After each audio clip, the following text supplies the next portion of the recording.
Good evening.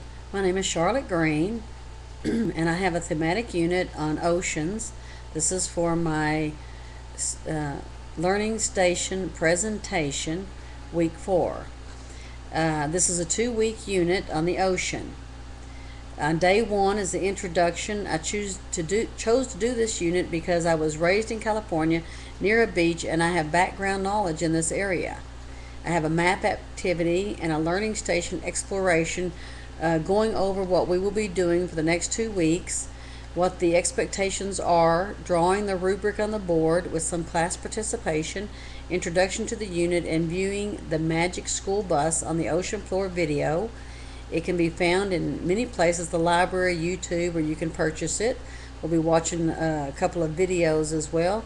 On day 2, we'll go over lesson 1, which is why the ocean is salty. Now, day 3 is lesson 2, whales live in the ocean. Day 4 is also part of lesson 2, which is painting and show and tell of the whales. Because on day 3 we're making a whale out of modeling clay, and day 4 we're painting it and telling about our whale. Day 5 is lesson 3, which is how whales use echolocation for food. Day 6 is lesson 4, which is foods from the ocean. Day 7 is lesson 5, the weather and how the ocean helps it work. Day 8 is lesson 6, the captain's log. And day 9 and 10 is also the captain's log.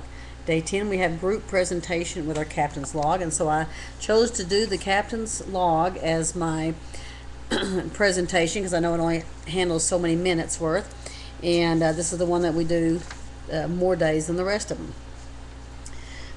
The captain's log. This is for 3rd graders, and the rationale of that is it is important for students to learn about life in communities that connect to the ocean. The communities affect the lives and cultures of many people, including people that do not live near this habitat. We eat fish from the ocean, and yet we live inland. The ocean produces oxygen.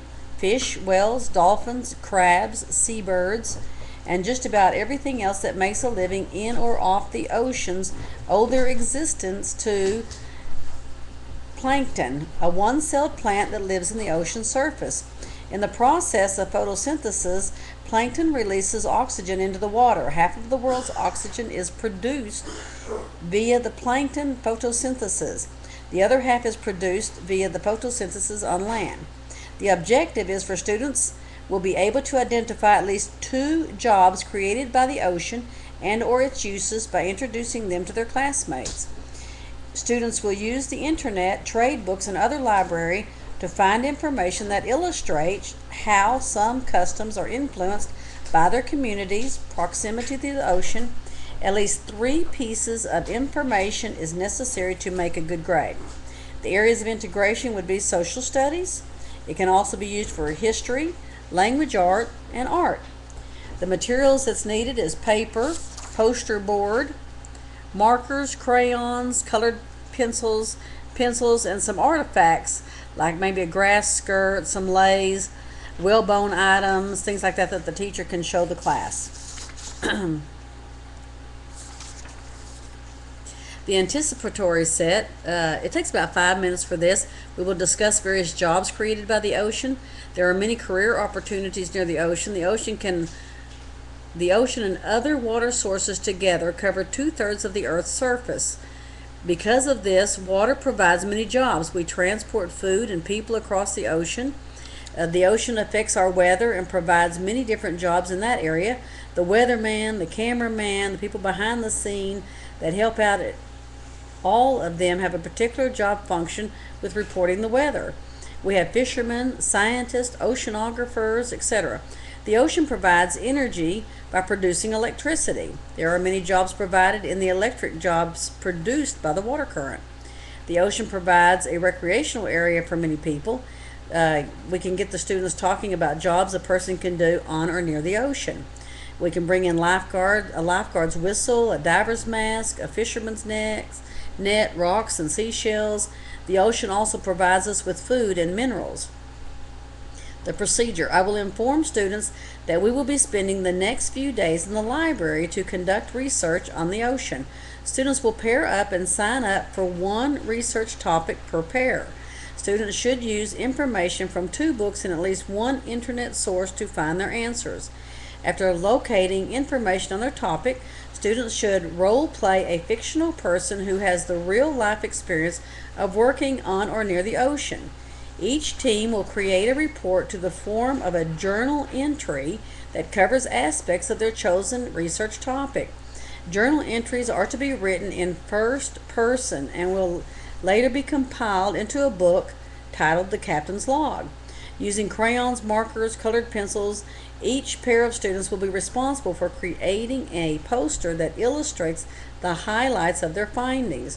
Each group will have a 5-minute slot to report their findings to the class and represent their illustrations. Some topics for the students to choose from are: what is a weller? What does a weller do? What does an oceanographer do? What are some of the things that seashells are used for? Explain why or how we produce ice cream and toothpaste from seaweed. Explain the production of glues, soaps, margarines from fish oil. How does the ocean affect the weather? What recreational jobs are near the ocean? What holidays in coastal communities have been influenced by the ocean? What fashions in the coastal communities have been influenced by the ocean? Explain what a marine biologist does. Explain what a marine geologist does. Explain what a commercial fisherman does. Explain what an ocean diver may do and why. Each pair of students would be responsible for writing at least 2 pages on their chosen topic. It should be written neatly and proofread to be put in a classroom book called The Captain's Log when everyone is finished. The poster should be titled appropriately and have an illustration that clearly depicts their topic. On the closure, when the book is complete, we will briefly go over each topic, and the book will be added to the classroom library for all the students to enjoy and read for the rest of the year.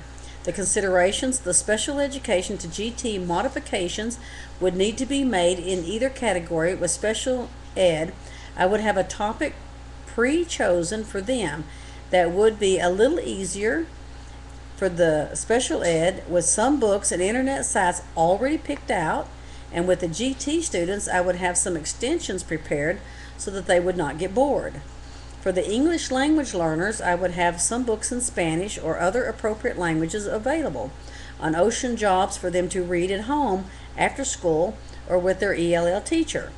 For the dyslexic students, I would read to them a few books about ocean jobs, and I would have some whole group questions and answer discussion time to allow for some background knowledge on this.